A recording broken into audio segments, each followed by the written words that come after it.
Hey guys, welcome to Scott Labs, and today we are doing a lesson on spotted lanternflies. Look out! If you see one, you better squish it or smash it. You know I never say that. I never like killing bugs, but there is a huge problem with the spotted lanternfly. So I thought that I would teach you this lesson about the spotted lanternfly today while also playing Minecraft, because at the end of the lesson, if you guys pay close attention and are able to answer the questions about the spotted lanternfly, we will be using Minecraft on the iPads to build our very own spotted lanternflies. Right now, I'm just looking for a good location to start building it, a location with a lot of trees, which I think I found right over here.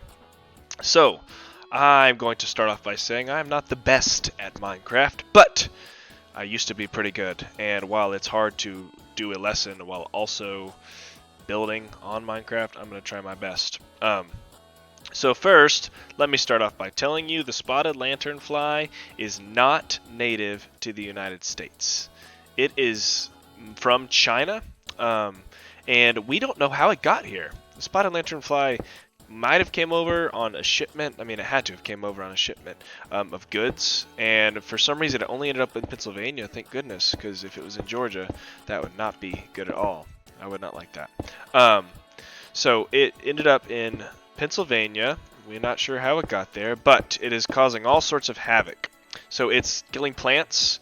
It's not really hurting humans. It doesn't bite, but it is killing plants, and there are just so many of them. They are just completely covering plants. And Pennsylvania they have a lot of farms in their area, so it is very dangerous to have a species that is going to risk your crops, because some people that work on farms, that's all they have to live on. So the spotted lanternfly not only destroys crops, but it also excretes this honey sugary liquid. You can call it spotted lanternfly poop. This honey sugary liquid is something that people have started to notice. They will go underneath a tree and it will like drip on them, and they'll be like, "Oh no, what is that?" Well, turns out it's spotted lanternfly poop. And while you might not think that honey sugar poop would be something that would be a problem for you, it is a problem for them, because not only is it kind of gross because it's poop, but also it is gross because when it sits there, like let's say it falls on a car and you don't clean it, it creates mold. And mold is known to make people sick. That's why we have to do our dishes, people. Don't let them soak in the sink. That doesn't help.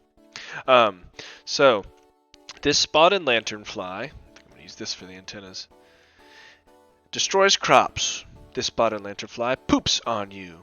This spotted lanternfly probably looks gross. An interesting thing about the spotted lanternfly, though, is it doesn't fly. So it's a fly that doesn't even fly. Isn't that kind of weird? The spotted lanternfly will hop onto trees, and it can hop probably about as far as a grasshopper can. But it is causing all sorts of havoc, and people are just trying their best to figure out how to stop this fly from, well, pretty much existing, to be honest. So, that doesn't match. What happened? Sorry guys, I gotta redo that. What is different here? And I know you guys probably be like, eh. Okay. These are supposed to be the antenna, if you hadn't figured that out by now. So the spotted lanternfly, I don't know, there's different ways that you can solve this problem. Usually when there's a pest that is eating people's crops, they'll spray some pesticides on it. And you'll actually, if you ever look in the grocery store, the organic foods are supposed to be grown with like minimal pesticides, because I mean, we're eating that stuff that's getting sprayed on. The pesticides will stop whatever's trying to eat it from eating it, but the pesticides also come with risk. Not only are they expensive, oh, look at that guy down there. Not only are they expensive, but they can be dangerous, and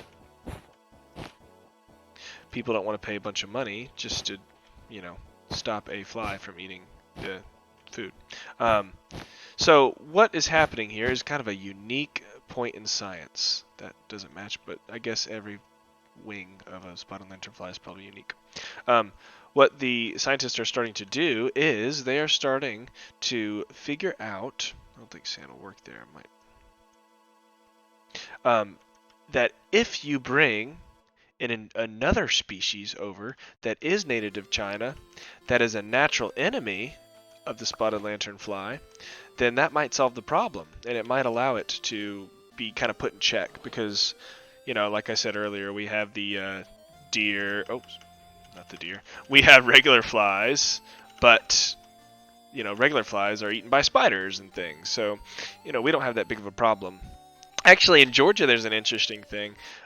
Deer are a big, well, would be a big problem if we didn't have a hunting season for them. And while I love deer and I think deer are beautiful, I know it's necessary for them to have a hunting season because if we did not have a hunting season for these deer, then there would be so many of them that we probably, I mean, you walk outside, you probably see deer all over the place.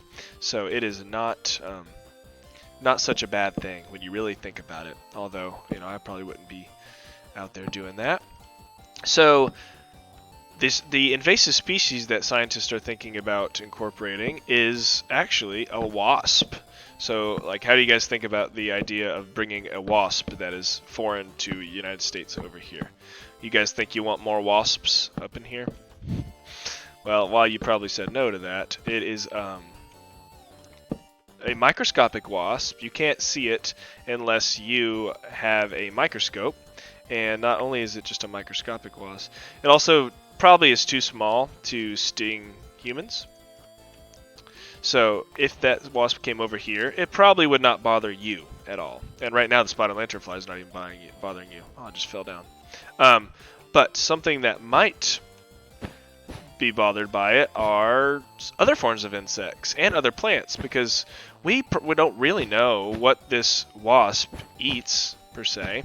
It could eat the same things that the spotted lanternflies are eating, and it could be just as big as a problem.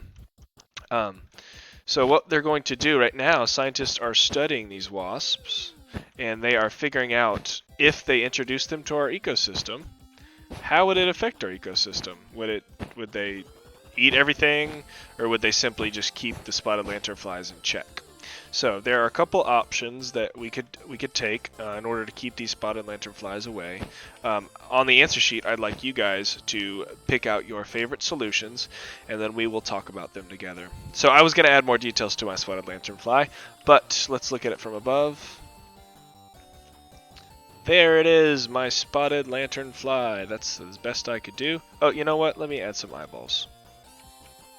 Let me give it a little character. Well, those are uneven. That's bothering me. 1 second.